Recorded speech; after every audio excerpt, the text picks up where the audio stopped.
राम राम साथियों। आज एक ड्राइवर भाई बैठा हुआ था, मिडिल क्लास फैमिली से था। तो उसने एक बात बताई, भाई आज हमारी मोटर ऑटोमोबाइल इंडस्ट्री में सरकार ने ऐसा काम कर रखा है कि डीजल वाले वाहन हैं वो 10 साल चलेंगे और पेट्रोल वाले वाहन हैं 15 साल चलेंगे, सीएनजी 15 साल चलेगी। क्या 2014 से पहले जितने वाहन चलते थे, जो 20-20 साल चले हुए थे, 25-25 साल चले हुए थे या 30-30 साल चले हुए थे, उनका कुछ बिगड़ा? जो भाई उनकी मरम्मत कराते थे, जो मोटर मैकेनिक होते थे, उनसे मोटर जितनी भी गाड़ियाँ रिपेयर करवाते थे, उनके घर अच्छे चलते थे भाई। लेकिन आज के दिन हमारी जो गवर्नमेंट है, सिर्फ उन्होंने ध्यान दे रखा टैक्स पे, टैक्स वैल्यू पे जो जितनी भी इंडस्ट्री बना रखी हैं हमारी गाड़ियों की, ऑटोमोबाइल इंडस्ट्री, जिसमें छोटे एक बाइक से लेकर एक बड़े ट्रक तक, उनका सारा स्पेयर पार्ट जीएसटी की मदद से आता है, सबको पता है। फिर वो एक जगह मैन्युफैक्चरिंग होती है, वहाँ पे भी जीएसटी लगती है।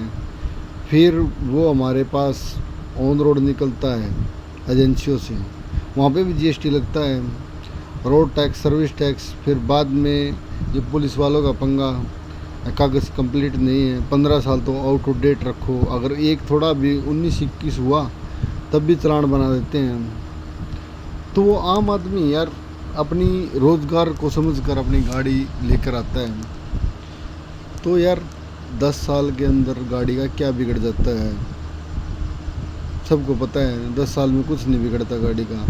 अगर इंजन भी सीज होता है तो वो दोबारा बनवा लेते हैं, पहले ऐसे गाड़ियों का काम करते थे। एक बार आम आदमी एक नॉर्मल सी गाड़ी लेके आएगा, कम से कम 7-8 लाख रुपए की गाड़ी पड़ती है, जो उसको बुकिंग के तौर पे यूज़ करता है भाई।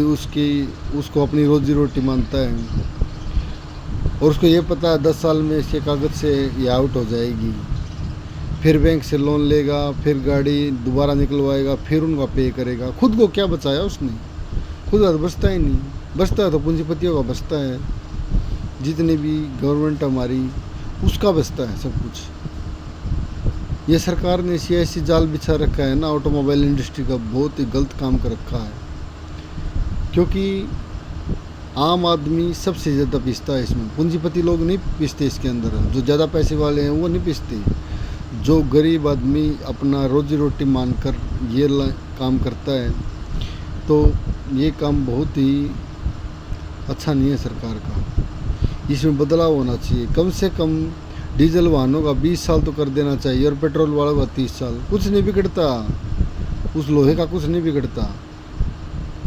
लापरवाही से चलाएंगे तो 2 साल के अंदर अंदर भी तोड़ सकता है इंसान, कुछ भी साधन हुआ तो। इसमें बाइक हो, चाहे गाड़ी हो या फिर ट्रक हो, कुछ भी हो, तो उसको तोड़ सकता है, 2 साल भी नहीं लगाएगा वो। अगर अच्छे से तरीके से चलाएगा बंदा तो 30-40 साल आराम से निकाल सकता है एक गाड़ी के ऊपर, उसी से 2 रुपये कमा सकता है।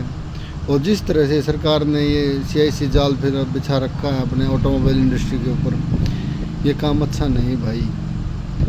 जितने भी भाई हैं ये सारा ग्रुप इकट्ठा होकर ऑटोमोबाइल इंडस्ट्री के खिलाफ बोल भी सकता है, सरकार को कोई प्रेशर डाल सकता है। क्योंकि जनता का फैसला जो करती है, जनता अच्छा काम करती है, जनता की मनमानी नहीं जा रही। हमारा देश लोकतंत्र देश है, लोगों की सुनी नहीं जाती। लोगों का देश कैसे, लोकतंत्र का देश कैसे हुआ है? यहाँ पे तानाशाही का राज चल रहा है और तानाशाही चलेगी भाई साहब। इसका बहिष्कार करना चाहिए सरकार का, आगे ऐसे रूल बना रखे हैं। एक और जहाँ पे एनसीआर नहीं है, वहाँ पे एनसीआर की सुविधा नहीं है 1% भी। नाम से एनसीआर है, साधन व्हीकलों के लिए, वहाँ पे की ज़मीन वगैरह कुछ खरीदना हो तो वहाँ पे कोई सुविधा नहीं है एनसीआर की। तो सरकार ने हर मुद्दे पे सिर्फ पैसा ऐंठना देखा है, लोगों की भलाई नहीं सोची। जनता के कानून बनते थे, जनता का शासन होता था, तभी लोकतंत्र देश था हमारा इंडिया।